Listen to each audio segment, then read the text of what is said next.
This could be the most dynamic Totally.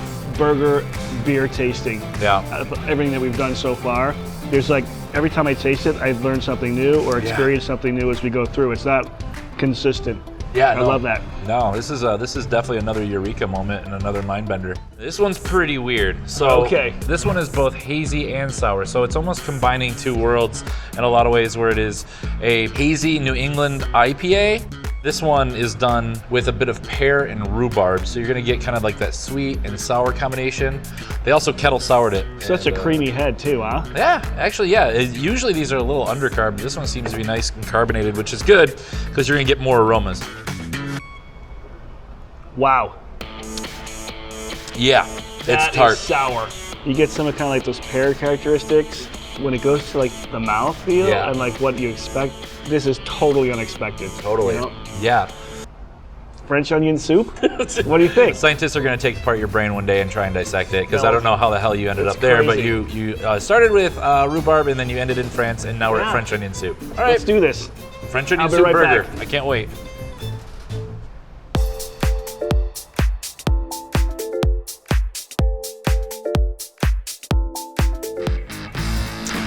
All right. Oh, that's a sight for sore eyes. This actually looks really good.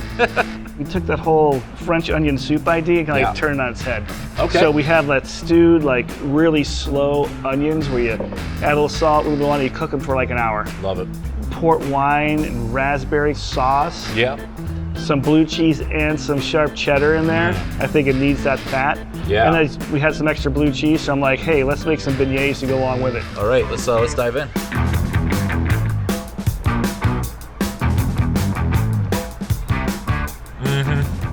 Wow. Yep.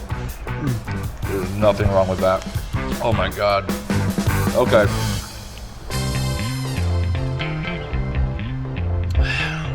Oh man.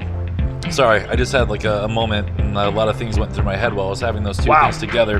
Really interesting what the cheese does with the sour. Somehow the blue cheese actually brought out some salinity and brought the tartness of the beer down. And the beignets, man, are really cool. These ones still have a sweetness to it, but I think the sweetness lends itself really nice to kind of those earthy characteristics of the blue cheese. The caramelized onions, obviously a little bit sweet, and what goes great with sweetness? Sweetness. So that's really good. I love the beignet idea. Plus, you're gonna make something like really ridiculously decadent, cheesy. Why not add some fried shit on the side? I agree with that. This could be the most dynamic burger beer tasting out of everything that we've done so far. There's like, every time I taste it, I learn something new or experience something new as we go through. It's not consistent. I love that. No, this is definitely another eureka moment and another mind bender. Great work. Yeah, dude, good job. Thanks for sharing. Oh no, thank you, chef. Whoa, check that out. I don't know if you've noticed, I like pink beer. I know you do. Look at this. Yeah, so this is called Juice Eat Juice. So a little bit of a Spanglish happening there. That is what they call like a hazy, like New England style beer. This whole variety of beers is called juicy beers. It's a way to kind of talk about the hops, which are very kind of like tropical and citrusy. And then I hit it with actual juice, which was raspberry juice. A lot of raspberry juice. So it's got like a little bit of like tartness, some sweetness, and then it's got like a little bit of the bitterness from the hops in the back end, but not too much. It's kind of really lovely, almost herbaceous. Wow, hoppy nose, huh? Yeah, that's all the aroma hops. I did about 4 pounds of hops per barrel, and they're very aromatic. Yeah. This is kind of cutting edge. Like, not a lot of people are doing these right now, especially not fruited variations. So I feel like we got to take the burger even to like that next 2.0 style level. Let's see what we got in the kitchen. All right, I'll be back. All right, dude.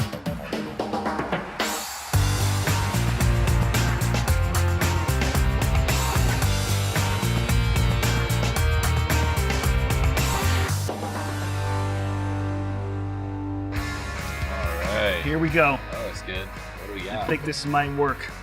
Duck confit, raspberry and black pepper jam, foie gras. Okay. Because you have to give that fattiness, that little gaminess going on, but also strawberries. They're really floral. I think it's going to bring out some really great notes. And we talked about the chicory, a little bit of the greens going on to accentuate that bitterness in the beer and clean everything up really nice. Totally. So let's give it a shot. Here we go. Oh my God. Mm-hmm. Okay. Yeah, that's a burger for chefs by chefs if I've ever tasted one. I'm getting that like super buttery fat richness from that foie gras. It just kind of almost melts over top of the burger and all over my hand. Oh man, that's awesome. Then the raspberry just cuts through all that fat. Man. Kind of like digs out a trail of flavor. I can see this kind of like chunk of like duck confit and maybe some cartilage that has just been like cooked low and slow that I'm about to bite into. This is Della Kolsch. Great name. Thank you. It's named after the founder of Irving Park's daughter. Really? Yes. Probably his favorite daughter. I don't know. It is now. This beer was literally brewed as a classic style Kolsch beer, okay? This neighborhood, they wanted something crisp, they wanted something clean, something that they could drink many of, super sessionable. You can crush 4 or 5 of these bad boys and still have a night ahead of you. I made this for the common American working man or woman. The idea here was to take kind of some really high quality German malt, let it attenuate all the way down, basically let it dry out, crisp, clean finish with like a nice kind of malt backbone and a little bit of hoppiness. See you soon. I'm gonna take this with me. You should take this. Yeah, there you go.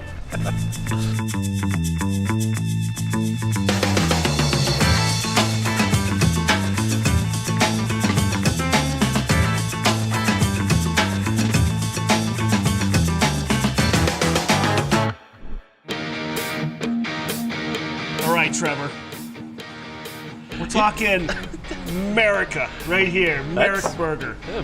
American and very Midwest looking. That's it's right. Freaking huge, man. Do you make small product or no? So we have like double patty. We have pickled radish from the garden. Yeah. We have pickled cucumbers, house made. We've got beautiful kale that we just fried up so you get that crispiness. So you're saying that the only healthy thing on this whole burger you fried? That's exactly right. I love it, man. I mean, just the look of it, like as you're cutting into it, like all the grease pouring out the side, nothing staying together. Is it almost like a knife and fork? It's a freaking monster, man. It's a bib. This is a bib burger. This is a bib burger. All right. It gets a good base. Oh my God, dude, this thing is gonna slide apart. Great beer. I want to make it like, it's like it's melting like cheddar on. Yeah. We like make it like a Mornay sauce, nice and creamy. So this would be kind of like the Americanized version with some American yellow cheese. That's why it's Mornay. America burger. Freaking love that. I'm gonna do your idea of dipping the fry inside of the melty cheese Mornay sauce. And with the beer, it's like flavor bomb. I think that's what makes a great pairing, right?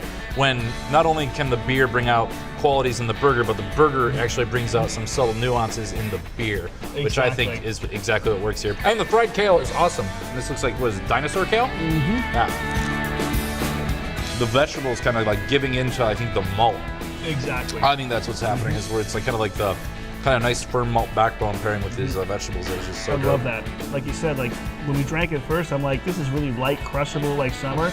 Yeah. And then when you get it all together, it's like a great pairing that has body enough to stand up to something like this. Like a double burger with like Mornay sauce, fries, you get everything going on. I love it. And the beer still can work. Hell yeah, dude, good job. This is great.